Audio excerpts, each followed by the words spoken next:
ಕೇವಲ 20% ಇರುವ ಮೇಲ್ವರ್ಗದವರಿಂದ 80% ಇರುವ ಬಹುಸಂಖ್ಯಾತರ ಮೇಲೆ ಶೋಷಣೆ ನಡೆದದ್ದು ನಿಜಕ್ಕೂ ವಿಪರ್ಯಾಸದ ಸಂಗತಿ. ಹುಮ್ನಾಬಾದ್ನಲ್ಲಿ ಖ್ಯಾತ ಚಿಂತಕ ಗುರುರಾಜ ಬೆಟಗೇರಿ ಬಸವಾದಿ ಶರಣರ ಪೂರ್ವದಲ್ಲಿ 12ನೇ ಶತಮಾನದ ಅವಧಿಯಲ್ಲಿ ಕೇವಲ 20% ಇರುವ ಮೇಲ್ವರ್ಗದವರಿಂದ 80%ದವರಿರುವ ಬಹುಸಂಖ್ಯಾತರ ಮೇಲೆ ಶೋಷಣೆ ನಡೆದದ್ದು ನಿಜಕ್ಕೂ ವಿಪರ್ಯಾಸದ ಸಂಗತಿ. ಒಂದು ಹೆಜ್ಜೆ ಮುಂದೆ ಹೋಗಿ ಅದನ್ನು ಸಹಿಸಿಕೊಂಡದ್ದು ಮತ್ತು ನೋವಿನ ಸಂಗತಿ ಎಂದು ಖ್ಯಾತ ಶರಣ ಸಾಹಿತ್ಯ ಚಿಂತಕ ಗುರುರಾಜ ಬೆಟಗೇರಿಯವರು ಅಭಿಪ್ರಾಯಪಟ್ಟರು. ಹುಮ್ನಾಬಾದ್ನಲ್ಲಿ ಬಸವ ಸೇವಾ ಪ್ರತಿಷ್ಠಾನ ಮತ್ತು ವಿವಿಧ ಬಸವಪರ ಸಂಘಟನೆಗಳ ಸಂಯುಕ್ತ ಆಶ್ರಯದಲ್ಲಿ ಬುಧವಾರ ರಾತ್ರಿ ಏರ್ಪಡಿಸಿದ್ದ ಶರಣ ಜೀವನ ದರ್ಶನ ಕುರಿತ ವಿಶೇಷ ಉಪನ್ಯಾಸ ಮಾಲೆಯಲ್ಲಿ ಅವರು ತಮ್ಮ ವಿಶೇಷ ಉಪನ್ಯಾಸವನ್ನು ಮಂಡಿಸಿದರು. ಸಭೆಯ ಅಧ್ಯಕ್ಷತೆಯನ್ನು ಶ್ರೀಮತಿ ಬೆಟಗೇರಿಯವರು ವಹಿಸಿದ್ದರು. ಪ್ರವಚನ ಸಮಿತಿ ಅಧ್ಯಕ್ಷ ಮಲ್ಲಿಕಾರ್ಜುನ್ ಸಂಗಮ್ಕರ್ ಅವರು ಪ್ರಾಸ್ತಾವಿಕವಾಗಿ ಮಾತನಾಡಿದರು.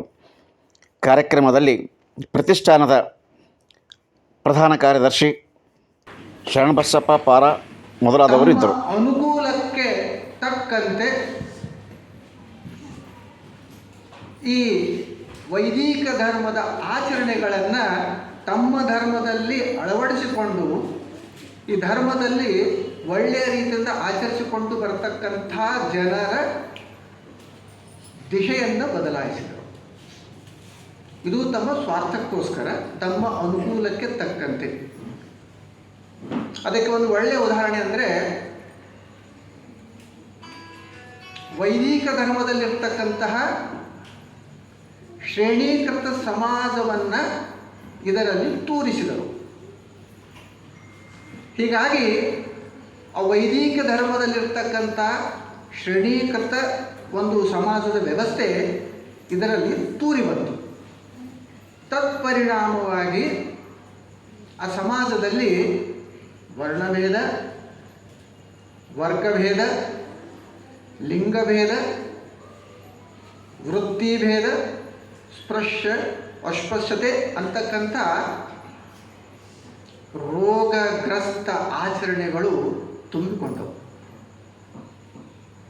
ಇದರಿಂದ ಸಮಾಜದಲ್ಲಿ ಅಶಾಂತಿ ಮೂಡಿತು. ಸಮಾಜದಲ್ಲಿ ಅವ್ಯವಸ್ಥೆ ತಾಂಡವವಾಡಲಿಕ್ಕತ್ತಿತ್ತು. ಸಮಾಜದಲ್ಲಿ ಬದುಕತಕ್ಕಂತಹ ಜನರಿಗೆ ಪ್ರತಿಯೊಂದು ವಿಷಯದಲ್ಲಿಯೂ ಶೋಷಣೆ ಆಗಲಿಕ್ಕೆ ಪ್ರಾರಂಭ ಆಯಿತು. ತಮ್ಮ ಆತ್ಮೋನ್ನತಿಗಾಗಿ ಧರ್ಮದ ಗ್ರಂಥಗಳನ್ನು ಅಧ್ಯಯನ ಮಾಡಿ ಅದನ್ನು ಚಿಂತನೆ ಮಾಡಬೇಕಂದ್ರೆ ಅವರಿಗೆ ನಿರ್ಬಂಧ ಇತ್ತು. ಅಧ್ಯಯನ ಮಾಡಲಿಕ್ಕೆ ಆಸ್ಪದ ಇರಲಿಲ್ಲ, ನಿಷೇಧವಿತ್ತು. ಹೀಗಾಗಿ ಆತ್ಮೋನ್ನತಿಗಾಗಿಯೂ ಕೂಡ ವಂಚಿತರಾದರು, ಶೋಷಣೆ ಮಾಡಿದರು. ಮುಂದೆ ತಮ್ಮ ಧರ್ಮ ಮತ್ತು ಸಾಂಸ್ಕೃತಿಕ ಆಚರಣೆಗಳನ್ನು ಆಚರಿಸಲಿಕ್ಕೂ ಕೂಡ ನಿಷೇಧವನ್ನು ಹೇರಿದರು. ಆ ಆಚರಣೆಗಳಿಂದಲೂ ಕೂಡ ಜನ ವಂಚಿತರಾದರು, ಶೋಷಣೆಗೆ ಒಳಗಾದರು.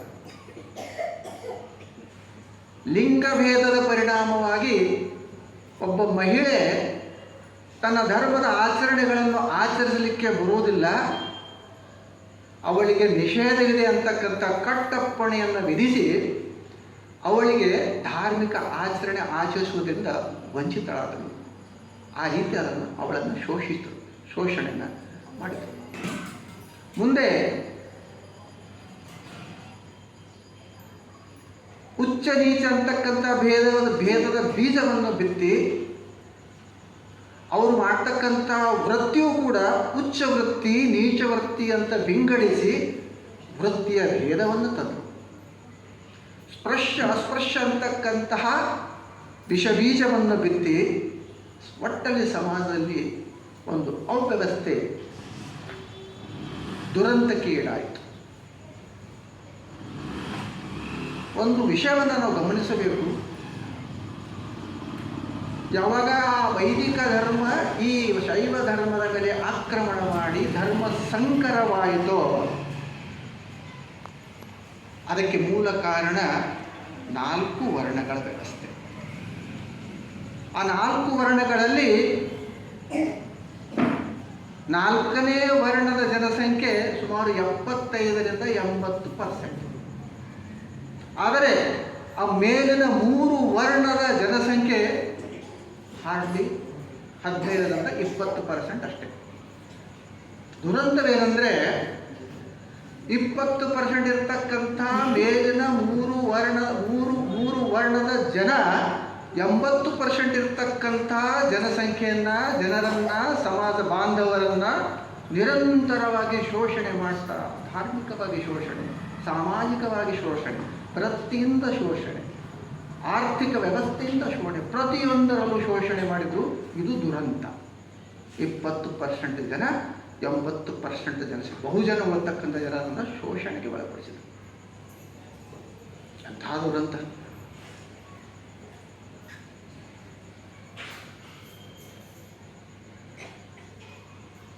ಈ ಒಂದು ಕಾರಣದಿಂದ ಒಂದು ರೀತಿ ಹೇಳಬೇಕಾದ್ರೆ ಆ ಸಮಾಜದಲ್ಲಿ ಸುಖವಾಗಿ ಬದುಕಬೇಕಾದ್ರೆ ಬದುಕಿಗೆ ಬೇಕಾದಂತಹ ವಸ್ತು, ಉತ್ಪನ್ನ, ಸರಕು, ಸೇವೆಗಳನ್ನು ಈ 80% ಜನ ತಮ್ಮ ವೃತ್ತಿಯಿಂದ ಪೂರೈಸುತ್ತಿದ್ದರು.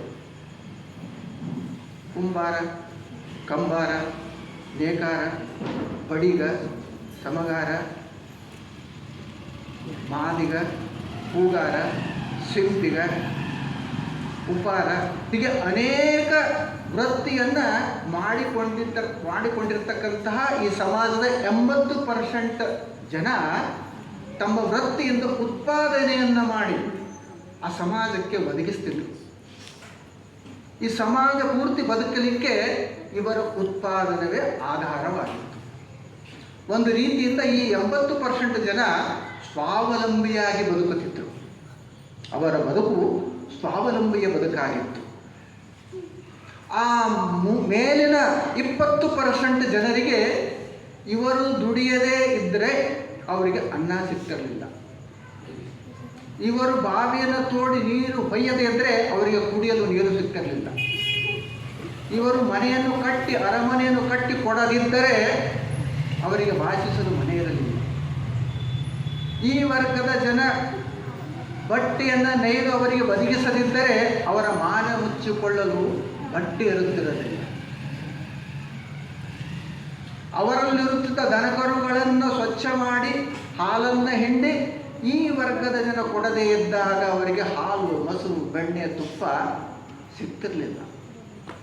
ಅಂದರೆ ಆ 3 ವರ್ಣದ ಜನ ಪರಾವಲಂಬಿಯಾಗಿದ್ದರು. ಈ 80 ಜನರ ವೃತ್ತಿಯ ಮೇಲೆ ಅವರ ಜೀವನ, ಅವರ ಬದುಕು ಅವಲಂಬಿತವಾಗಿತ್ತು. ಇದು ಸತ್ಯ.